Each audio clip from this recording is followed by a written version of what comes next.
sesamanya yang sedang hidup di dalam tubuhmu. Siapa yang buat itu berdetak tanpa tahmu? Siapa yang mengatur aliran darah, membersihkan nafasmu, membuatmu menangis tanpa alasan, atau menenangkanmu ketika dunia terasa sesak?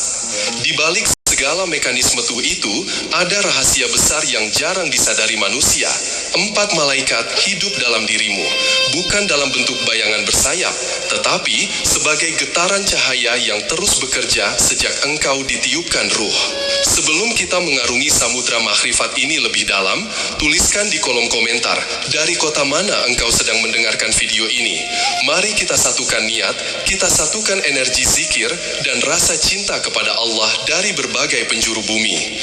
Dan jangan lupa tekan tombol suka, serta bagikan video ini kepada sahabat-sahabatmu, agar semakin banyak hati yang kembali mengenal diri dan mengenal Allah. Assalamualaikum warahmatullahi wabarakatuh. Selamat datang di Jejak Langit, tempat di mana rahasia ruhani diurai dengan lembut dan setiap zikir menjadi cahaya yang menuntun manusia pulang ke asalnya. Para arifin mengatakan bahwa manusia bukan hanya makhluk tanah, tetapi juga makhluk langit yang menyimpan cermin keagungan Allah.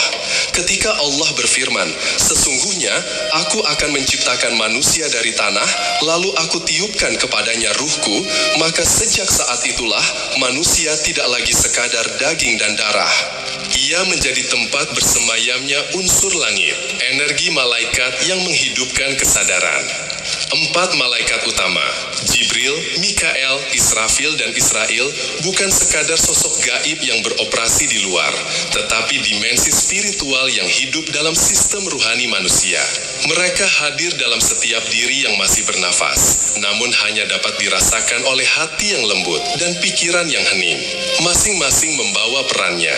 Jibril membawa cahaya pengetahuan, Mikael membawa keseimbangan dan rezeki, Israfil meniupkan kesadaran dan kehidupan, sementara Israel mematikan ego agar ruh kembali suci. Ketika 4 malaikat ini seimbang bekerja di dalam diri manusia, tubuhmu bukan lagi sekadar jasad. Ia menjadi masjid batin tempat Allah disembah melalui zikir yang tidak berhenti. Namun selama hati masih keras, selama pikiran dipenuhi keakuan dan keinginan, malaikat-malaikat ini tertidur. Mereka menunggu manusia sadar kembali kepada cahaya asalnya. Jibril, malaikat pertama yang hadir, membawa nur ma'rifat. Ia bersemayam di titik kesadaran tertinggi manusia, batin yang murni. Dalam Al-Quran, Jibril dikenal sebagai pembawa wahyu. Namun dalam ma'rifat diri, wahyu itu bukan bentuk suara, melainkan ilham dan pemahaman yang mengalir tanpa kata. Ketika engkau tiba-tiba memahami hikmah di balik ujian, ketika hatimu digerakkan untuk memaafkan, ketika matamu tiba-tiba menangis tanpa sebab yang jelas, pada saat itu, Jibril telah menyalakan cahaya kecil di dalam dirimu. Para wali menyebutkan, setiap manusia sebenarnya memiliki jalur komunikasi langsung dengan nur Jibril di dalam dirinya. Tapi jalur itu sering tertutup oleh kabut nafsu dan kebisingan dunia. Seperti radio yang kehilangan frekuensi, manusia tidak lagi menangkap pesan ilahi yang senantiasa disiarkan dari langit. Maka, tugas seorang hamba adalah menyelaraskan getarannya melalui ikhlas, zikir, dan tafakur agar kembali sejajar dengan pancaran nur Jibril. Ketika Jibril hidup dalam dirimu, sesuatu berubah. Pikiranmu menjadi lebih jernih, bukan karena banyak tahu, tetapi karena banyak diam. Hati menjadi lebih peka, bukan karena lemah, tapi karena lembut. Engkau mulai melihat hikmah di balik setiap peristiwa, seolah seluruh kehidupan berbicara dengan bahasa Allah. Engkau tidak lagi haus akan pengetahuan dunia, karena cahaya pengetahuan itu kini tumbuh dari dalam. Namun, nur Jibril tidak bekerja sendirian. Ia bersanding dengan Mikael, sang malaikat keseimbangan. Kehadirannya lebih halus, tapi bisa dirasakan sebagai ketenangan dan kelapangan rezeki. Dalam tubuh manusia, Mikael berperan mengatur aliran energi kehidupan, nafas, denyut jantung, emosi, dan bahkan rasa syukur, semua berada dalam pengaruh Mikael. Ketika seseorang hidup dalam kesyukuran, Mikael hidup di dalam dirinya.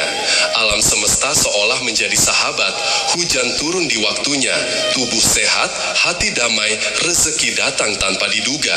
Semua berjalan dalam irama harmoni karena Mikael sedang menata hidupnya dari dimensi yang tidak terlihat. Sebaliknya, saat manusia tenggelam dalam keluhan dan tamak, Mikael seolah mengundurkan diri. Alam pun merespon. Energi menjadi berat, rezeki tersendat, dan kehidupan terasa sempit. Makrifat Mikael mengajarkan bahwa keseimbangan bukan dicapai dengan menambah, tapi dengan mengurangi. Mengurangi keluhan, mengurangi keserakahan, mengurangi ego. Ketika engkau mulai hidup sederhana dalam niat yang tulus, Mikael akan kembali mengalirkan rahmat. Ia mengajarkan bahwa semua yang engkau terima adalah hasil keselarasan antara bumi dan langit di dalam dirimu. Sementara itu, Israfil adalah nafas kesadaran. Ia bukan makhluk yang hanya akan meniup sangkakala kelak di akhirat, tapi juga malaikat yang setiap hari meniupkan kehidupan dalam dirimu. Setiap kali engkau bangun dari kelalaian, setiap kali engkau tersadar dari dosa dan kembali ingin memperbaiki diri, itu artinya Israfil baru saja meniup tiupan kecil di dalam hatimu. Tiupan Israfil juga berarti kebangkitan. Ia membangkitkan manusia dari mati rohani menjadi hidup spiritual. Banyak orang bernafas, tapi sebenarnya mati. Mati dari zikir, mati dari kesadaran. Ketika Israfil hadir, manusia akan terbangun. Ia mulai merenung, menatap dirinya, dan tiba-tiba sadar bahwa selama ini hidupnya berjalan tanpa arah. Dalam kesadaran baru itu, Israfil menyalakan api cinta kepada Allah yang tidak bisa padam. Dan pada akhirnya, ada Israel, malaikat yang paling sering disalahpahami. Banyak yang takut padanya, karena ia dikenal sebagai pencabut nyawa. Padahal, Israel bukan musuh kehidupan, tapi penjaga kembalinya jiwa kepada keabadian. Ia tidak datang dengan amarah, tapi dengan kelembutan yang tak terhingga. Dalam makrifat batin, Israel selalu hadir dalam proses pelepasan, melepaskan dendam, melepaskan keinginan, melepaskan keakuan. Ketika engkau ikhlas kehilangan sesuatu yang kau cintai, ketika engkau menyerahkan nasibmu sepenuhnya kepada Allah tanpa protes, disitulah Israel bekerja dalam dirimu. Ia mencabut ego secara perlahan, hingga yang tersisa hanyalah kesadaran bahwa semua berasal dari Allah dan akan kembali kepadanya. Israel bukan datang membawa kematian yang berakhir, tetapi kematian yang melahirkan kehidupan baru, kehidupan tanpa beban, tanpa aku. Setelah ia selesai bekerja, jiwa menjadi tenang dan damai, sebab ia telah pulang bahkan sebelum maut datang. Keempat malaikat inilah yang terus hidup di dalam manusia.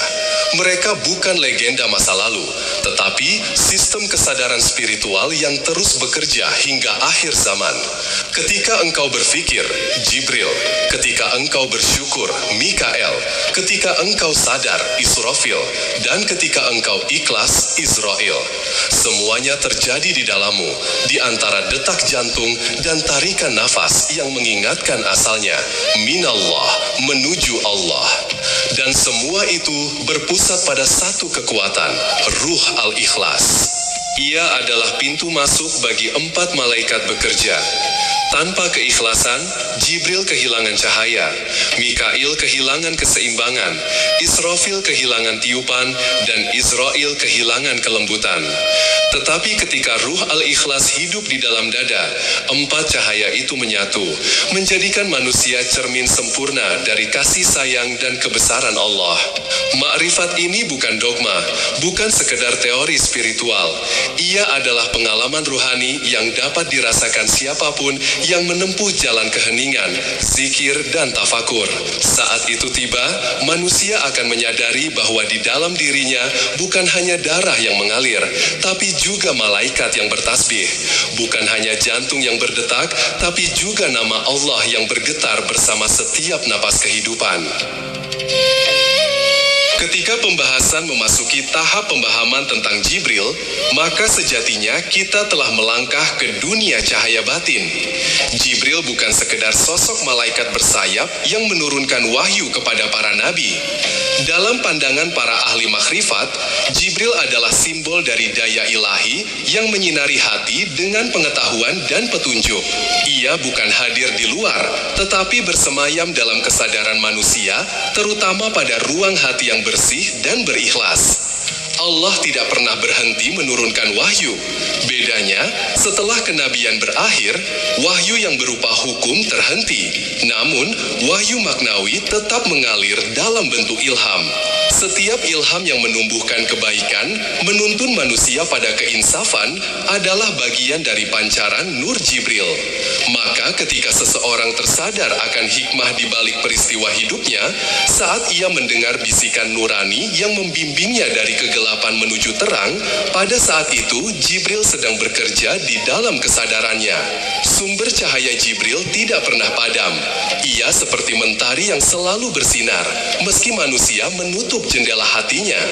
Dan ketika hati terbuka, meski sedikit saja, sinar itu akan masuk, membersihkan kabut keraguan, ketakutan, dan kebodohan yang menyelimuti. Sebab, kebodohan sejati bukanlah kekurangan ilmu, melainkan tertutupnya cahaya. Dan pengetahuan sejati bukanlah hafalan, tetapi pengenalan akan kebenaran yang hidup di dalam ruh. Ruh Al-Ikhlas adalah jembatan antara manusia dan cahaya Jibril.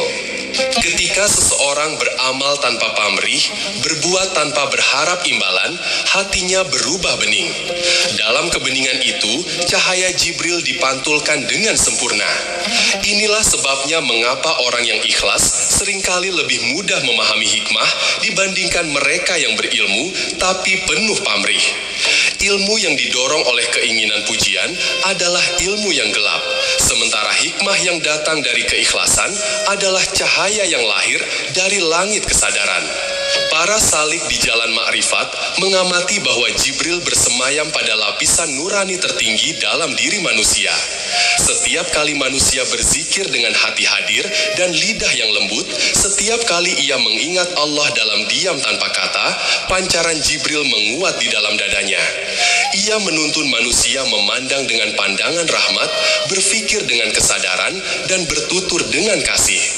Semua gerak dari dalam jiwa yang berawal dan berakhir pada kebaikan merupakan gema dari Jibril.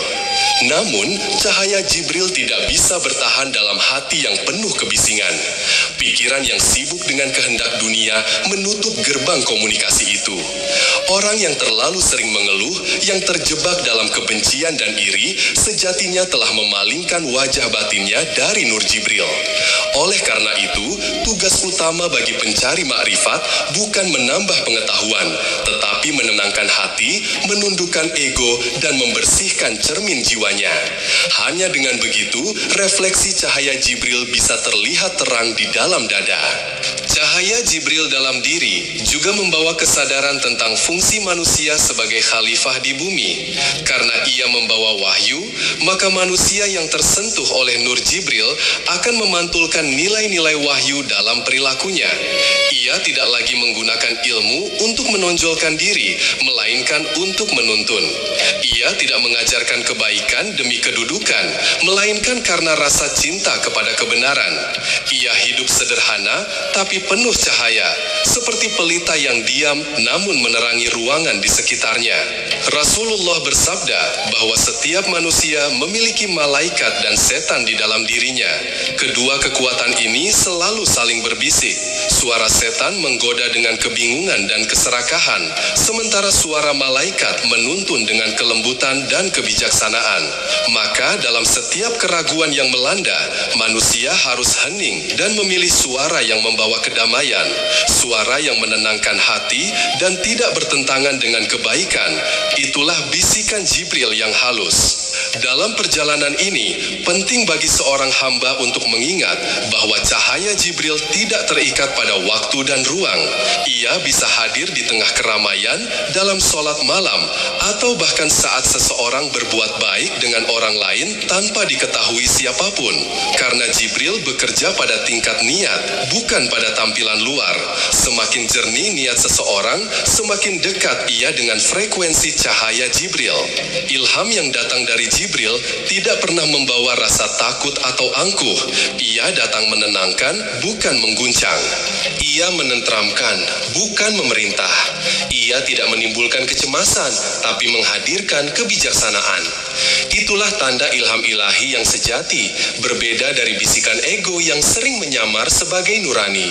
Karena itu, para arif selalu menimbang setiap bisikan batin dengan keikhlasan. Jika setelah menuruti ilham itu hati terasa damai, maka itu dari Jibril. Tapi jika menimbulkan sombong atau gelisah, maka itu bukan dari cahaya. Ada kalanya cahaya Jibril datang sebagai penderitaan. Orang yang sedang diuji sering tidak menyadari bahwa di balik rasa sakit itu terdapat hikmah besar yang menuntun hati pada Allah. Ujian adalah bentuk wahyu yang lain, yaitu peringatan bagi ruh agar kembali sadar. Dengan kesabaran dan syukur, seseorang menafsir ujian itu menjadi petunjuk, bukan hukuman. Maka, ketika ia berkata, "Aku ikhlas," sebenarnya ia sedang membuka pintu bagi Jibril masuk membawa pemahaman baru. Dari sinilah muncul istilah Nurul Ma'rifah, cahaya pengenalan yang hanya tumbuh dari hati yang telah melewati cobaan dengan sabar dan pasrah. Dalam dimensi lebih dalam, Jibril juga mengantarkan makna dari ayat-ayat Allah, bukan hanya dalam bentuk huruf, tapi dalam bentuk pengalaman hidup. Ketika seseorang memahami kehidupan sebagai kitab terbuka, setiap peristiwa menjadi ayat yang bisa dibaca. Saat ia melihat keteraturan alam, kasih anak kepada ibu, atau keadilan yang muncul bahkan di tengah kesulitan, sebenarnya ia sedang membaca ayat yang dibawa oleh Jibril. Dunia ini adalah mushaf besar, dan Jibril adalah penafsir rahasianya di dalam jiwa manusia. Orang yang telah terhubung dengan Jibril di dalam dirinya akan hidup dalam kesungguhan dan kasih yang ringan. Ia tidak banyak bicara, tetapi setiap ucapannya mengandung makna mendalam. Ia tidak banyak menasehati, tapi orang di sekitarnya terilhami hanya dengan melihat ketenangannya. Cahaya yang terpancar darinya bukan berasal dari dirinya, melainkan pantulan dari nur yang bekerja di dalamnya. Para guru sufi menggambarkan keadaan ini sebagai makam Nurul Ilham, keadaan di mana manusia menjadi penerima cahaya dari langit. Dalam makam ini, seseorang tidak lagi mencari Tuhan di luar, tapi mendengarkannya dari dalam keheningan batin. Ia beribadah bukan demi pahala, tapi karena cinta yang mendesak dari dalam dirinya untuk tetap dekat kepada sumber cahaya itu. Namun, jalan ini tidak tanpa bahaya. Tidak semua ilham berasal dari cahaya yang suci. Karena itu, diperlukan bimbingan hati yang lurus dan adab terhadap Allah. Jangan terburu-buru menganggap setiap bisikan adalah petunjuk. Bersabarlah, uji dengan zikir, timbang dengan Al-Quran dan Sunnah, dan serahkan hasilnya kepada Allah. Seorang murid tidak akan tersesat selama hatinya tunduk, lisannya berzikir, dan niatnya lurus karena Allah semata. Jibril di dalam diri bukan tanda keistimewaan, tetapi tanda bertambahnya tanggung jawab. Karena semakin terang cahaya itu, semakin besar pula ujian yang datang. Ujian itu datang bukan untuk melemahkan, tapi untuk meneguhkan keyakinan. Seperti api yang menjernihkan emas, begitu pula cobaan yang membersihkan ilham agar tidak tercampur ego. Orang yang mampu menjaga kemurnian niat di tengah kemuliaan pengetahuan adalah orang yang benar-benar hidup bersama Jibril. Maka, kehadiran Jibril dalam tubuh manusia adalah tanda bahwa Allah masih berkehendak untuk membimbing ciptaannya secara langsung melalui pancaran nurani. Cahaya ini tidak pernah jauh, tidak pernah padam, hanya tertutup oleh kegelapan hati. Bila engkau ingin menemukannya, tidak perlu mendaki ke langit atau bersemedi di gunung. Cukup tundukkan kepala, tenangkan hati, dan katakan dalam diam, "Ya Allah, bukalah cahayaku seperti Engkau membuka cahaya Jibril bagi hamba-hamba pilihan-Mu." Dalam keheningan itu, sesuatu yang lembut mulai terasa. Nafas menjadi ringan, dada meluas, dan hati terasa diterangi oleh cahaya yang halus. Itulah awal tafakur sejati, saat manusia tidak lagi membaca ayat, tapi menjadi ayat itu sendiri. Setiap langkahnya adalah pesan cinta, setiap nafasnya adalah doa, dan setiap gerakan menjadi bentuk pengetahuan yang hidup. Saat itulah ruh manusia dan Nur Jibril menyatu bukan secara bentuk, tapi dalam kesadaran, membawa manusia semakin dekat kepada cahaya Allah yang tiada batas.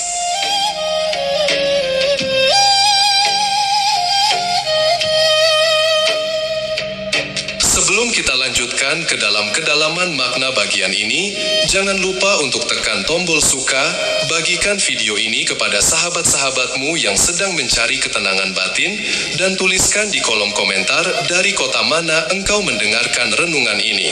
Setiap langkah kecilmu dalam menyebarkan ilmu adalah bagian dari amal yang membuka pintu cahaya bagi banyak hati melalui jejak langit. Dalam makrifat spiritual, Mikael dikenal sebagai malaikat rezeki, pengatur keseimbangan antara langit dan bumi. Namun, makna rezeki yang dibawa Mikael jauh melebihi sekadar makanan dan harta. Ia menjaga arus kehidupan agar tetap seimbang, menjadi jembatan antara kelembutan rahmat dan ketegasan hukum Allah. Dalam diri manusia, Mikael hidup sebagai kekuatan penyelarasan yang menata antara keinginan dan kebutuhan, antara tindakan dan kesadaran, antara memberi dan menerima. Ketika seseorang hidup tanpa seimbang, jalannya Mikael di dalam diri menjadi kabur. Saat manusia terlalu berlebihan dalam mengejar dunia, energi Mikael tertarik ke bawah, sehingga tubuh menjadi gelisah, batin lelah, dan pikiran kusut. Namun, bila seseorang hidup dengan rasa syukur, Mikael bergetar lembut di dalam dada, menyalurkan keseimbangan dalam setiap lapisan hidupnya. Rezeki mengalir bukan hanya dalam bentuk harta, tapi juga dalam bentuk tenang, kelapangan waktu, kesehatan, dan cinta kasih yang lembut. Mikael adalah hukum harmoni. Setiap kali manusia makan, bernafas, tersenyum, atau bekerja dalam irama yang sederhana, ia sedang menjalankan hukum Mikael. Rezeki bukan hasil kerja semata, melainkan hasil hubungan yang selaras antara niat dan tawakal, antara gerak dan doa. Bila engkau menanam dengan hati yang tenang, bumi pun akan memberi dengan lembut. Inilah prinsip Mikael yang bekerja diam-diam di balik seluruh keseimbangan kosmos. Para arifin mengajarkan bahwa keseimbangan hidup tidak dapat dicapai dengan kekuatan pikiran, tetapi dengan kelembutan rasa. Mikael bekerja melalui rasa syukur, maka syukur adalah jalan membangunkan malaikat ini. Orang yang mampu mensyukuri setiap hal, bahkan dalam kekurangan, sedang menyalakan jaring energi Mikael dalam dirinya. Rasa tenang yang timbul dari syukur bukanlah hal sepele. Ia menarik arus rezeki dari langit dan bumi menuju hati yang lapang. Ketika manusia hanya melihat rezeki sebagai angka dan benda, ia kehilangan sentuhan Mikael yang sejati. Mikael mengajarkan bahwa rezeki tidak pernah berhenti mengalir. Hanya saja manusia sering menutup pintunya dengan prasangka dan ketamakan. Setiap keluhan yang keluar dari lidah adalah batu yang menutup aliran rahmat. Setiap ucapan syukur adalah tangan yang membuka kembali sumber air berkah. Maka, orang yang memahami hukum Mikael tidak lagi banyak meminta, melainkan banyak memantau bagaimana ia menerima. Dalam tubuh manusia, energi Mikael bekerja di seluruh sistem yang menjaga kehidupan. Ia mengalir dalam darah yang seimbang, dalam napas yang teratur, dalam detak jantung yang tenang. Ketika seseorang marah, kecewa, atau iri, energi ini terguncang. Tapi saat manusia berdamai dengan takdir, ketika ia menerima hal-hal kecil dengan lapang dada, Mikael memancarkan kesejukan di seluruh tubuh. Ia menata ulang irama kehidupan agar selaras kembali dengan kehendak Allah. Kesadaran Mikael inilah yang membuat seseorang ringan memberi. Ia memberi bukan karena takut miskin, tapi karena tahu bahwa tidak ada yang benar-benar miliknya. Ia menganggap dirinya hanya saluran, dan Mikael lah yang mengalirkan segala sesuatu melalui dirinya. saat tangan memberi, hatinya tidak merasa kehilangan, karena yang mengalir darinya sebenarnya sedang mengalir kepadanya dalam bentuk lain. Inilah rahasia keseimbangan sejati.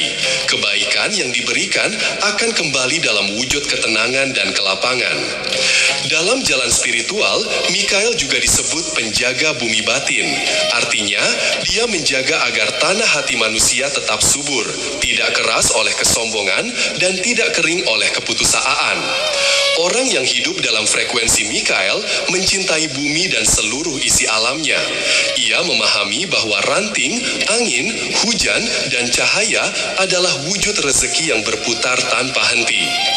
Ia tidak merusak bumi, tidak menindas sesama, dan tidak melanggar keseimbangan, karena ia tahu siapa yang menodai keseimbangan menolak Mikael di dalam dirinya sendiri. Mikael mengajarkan bahwa keseimbangan bukan sesuatu yang statis. Ia selalu hidup, berubah, bergerak. Hari ini engkau mungkin harus menahan, besok engkau harus memberi. Kadang harus diam, kadang harus bertindak. Dalam semua gerak itu, Mikael ada, menjaga agar pergerakan hidupmu tidak berlebihan ke satu sisi. Ia membuat manusia memahami bahwa segala sesuatu ada ukurannya, sebagaimana Allah menciptakan segala sesuatu dalam takaran. Ketika seseorang telah mengenal Mikael, ia berhenti melawan hidup. Ia tidak lagi mengeluh atas kekuraman, karena setiap kekuraman adalah cara Mikael mengajarkan cukup. Ia tidak iri atas keberlimpahan orang lain, karena tahu bahwa setiap orang sedang menerima takaran sesuai jalan ruhnya. Ia tidak takut kehilangan, sebab rizki yang ditetapkan Allah akan menemukan jalannya selama manusia berpegang pada syukur. Kesadaran Mikael mengubah cara seseorang bekerja. Ia bekerja bukan dengan beban, tapi dengan rasa syukur. Ia melihat pekerjaannya bukan sebagai sumber hidup, tetapi sebagai wadah turunnya rahmat. Dengan demikian, setiap geraknya menjadi ibadah. Ia menanam dengan sabar, menunggu dengan tenang, dan menuai dengan penuh rasa syukur. Setiap hasil menjadi karunia, setiap kegagalan menjadi pelajaran. Tidak ada yang benar-benar buruk bagi hati yang dijaga Mikael. Orang yang kehilangan keseimbangan seringkali akan merasa sempit dalam hidupnya. Ia bekerja keras tapi lelah. Ia mengejar banyak hal, tapi tetap merasa kosong. Dalam keadaan itu, ia perlu berdiam diri dan meresapi kesadaran Mikael. Tarik napas perlahan, hembuskan dengan sadar. Rasakan udara masuk dan keluar. Rasakan bahwa setiap nafas adalah rejeki yang tidak pernah engkau bayar. Hembusan napas itu adalah ciptaan Mikael, tanda bahwa kehidupan masih diperbaharui setiap detik oleh kasih Allah. Pada tingkat ma'rifat yang tinggi, Mikael bukan lagi hanya penjaga keseimbangan fisik atau materi, tetapi juga penuntun rohani.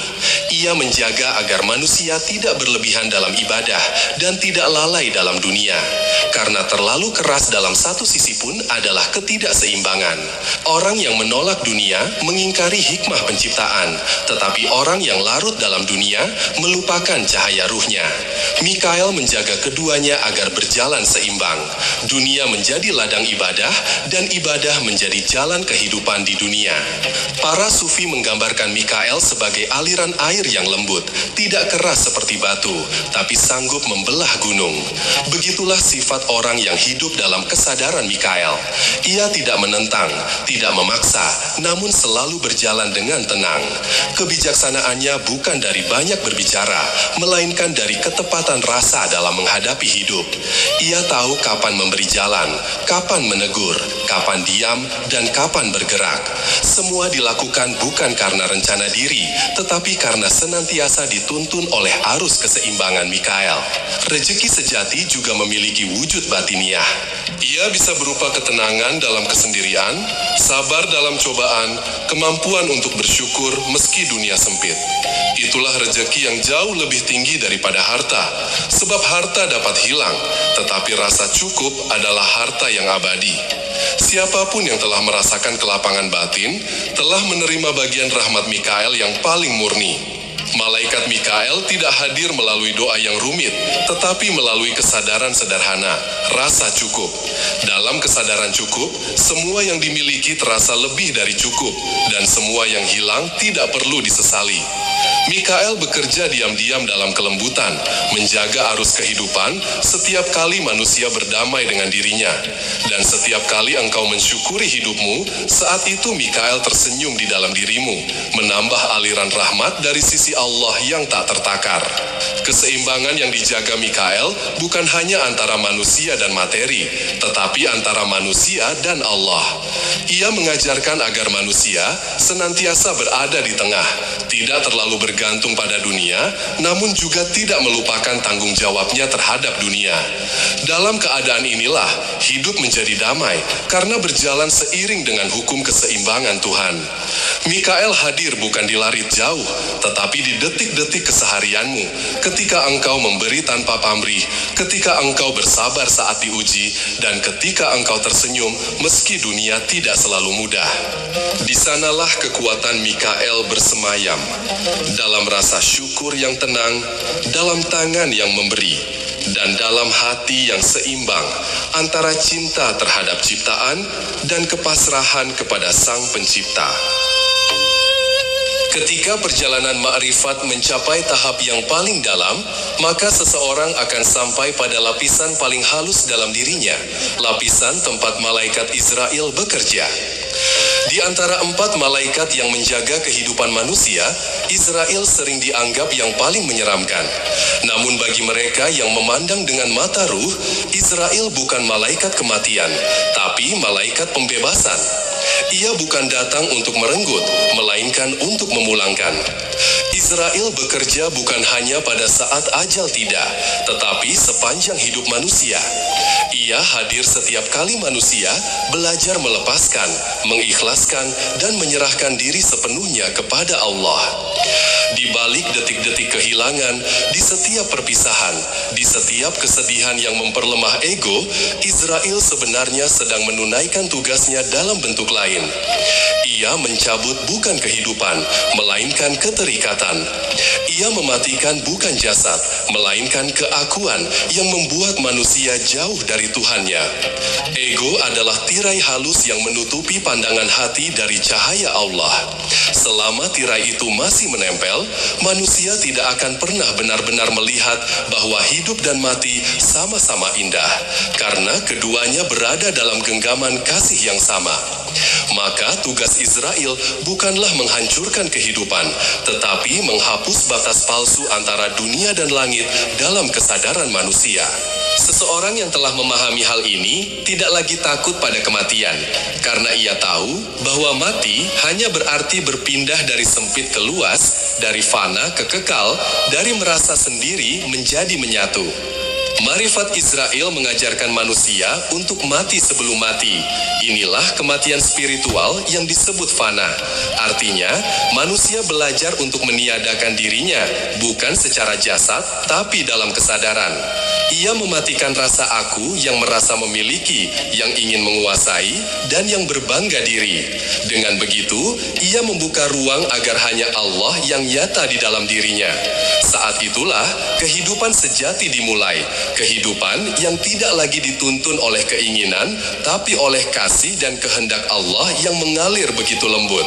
Untuk mencapai tingkat kesadaran ini, seseorang harus berani menghadapi rasa kehilangan. Tidak ada yang sulit bagi Israel selain manusia yang mencintai hal-hal sementara dengan terlalu dalam. Maka, ia mengajarkan kematian pelan-pelan dari kehilangan sesuatu yang kecil, agar manusia belajar bahwa tidak ada yang benar-benar abadi di dunia. Setiap kehilangan adalah undangan untuk pulang, agar hati tidak lagi menambatkan cintanya pada dunia, tapi pada zat yang menciptakan dunia. Keikhlasan adalah kunci setiap pertemuan dengan Israel. Ia hanya dapat dikenal oleh hati yang sudah bersih dari prasangka kepada Allah. Orang yang masih melihat kejadian sebagai kebetulan, yang masih menolak takdir, yang masih menyimpan amarah terhadap masa lalu, belum siap untuk melihat wajah Israel yang sejati. Karena kehadiran malaikat ini terasa sebagai ketenangan hanya oleh jiwa-jiwa yang pasrah. Bila ego masih menggenggam, maka cabikan Israel terasa pedih.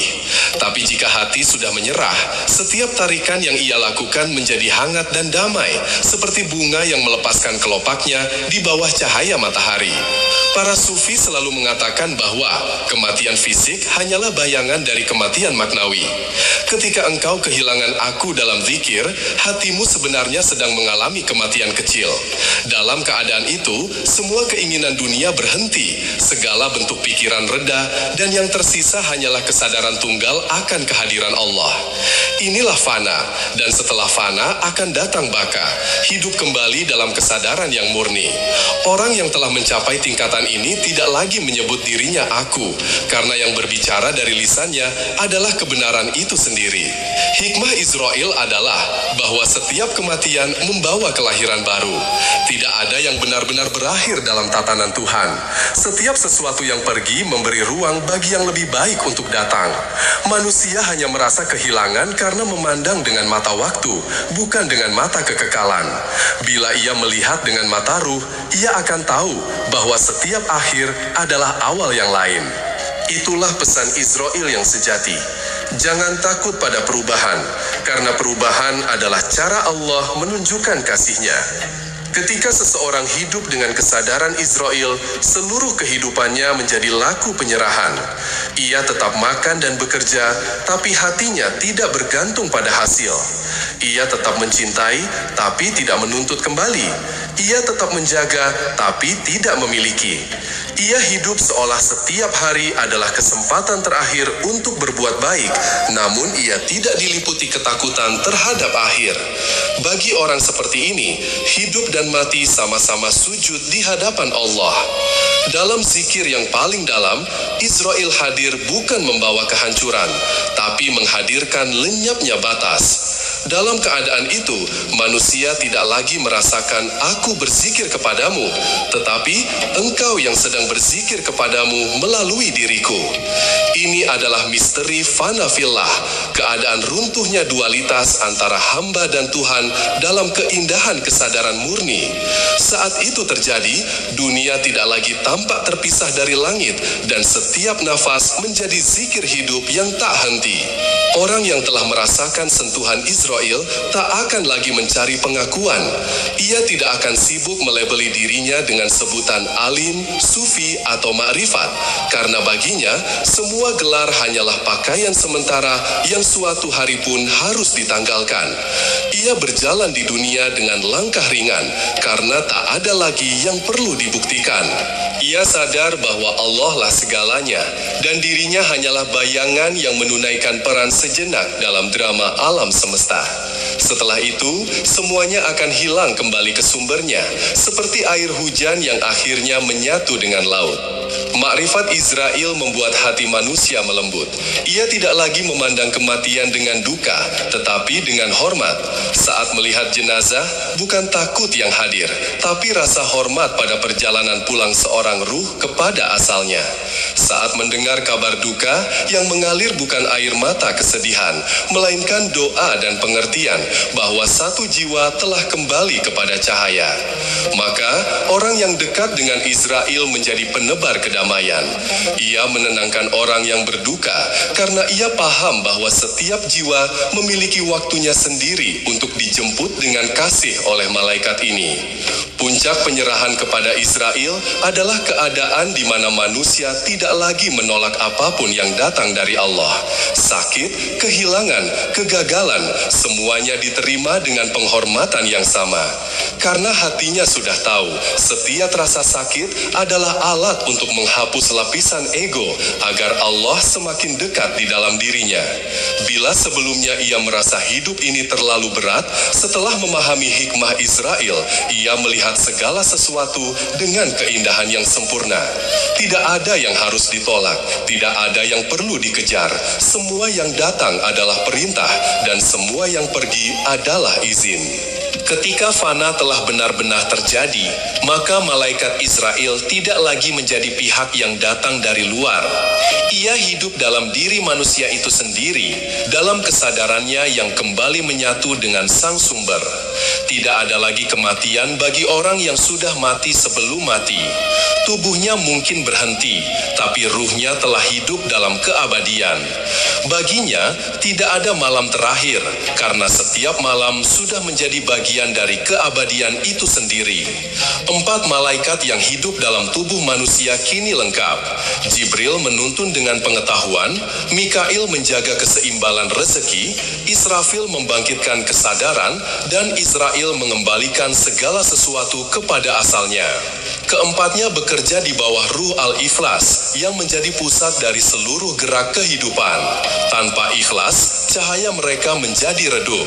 Tapi dengan ikhlas, seluruh kehidupan menjadi harmoni sempurna antara langit dan bumi, antara awal dan akhir, antara hidup dan mati.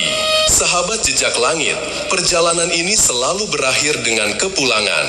Tidak ada yang benar-benar berakhir bagi jiwa yang telah mengenal Tuhannya. Setiap tarikan nafas adalah datangnya kehidupan, dan setiap helaannya adalah kematian kecil yang mengajarkan pasrah.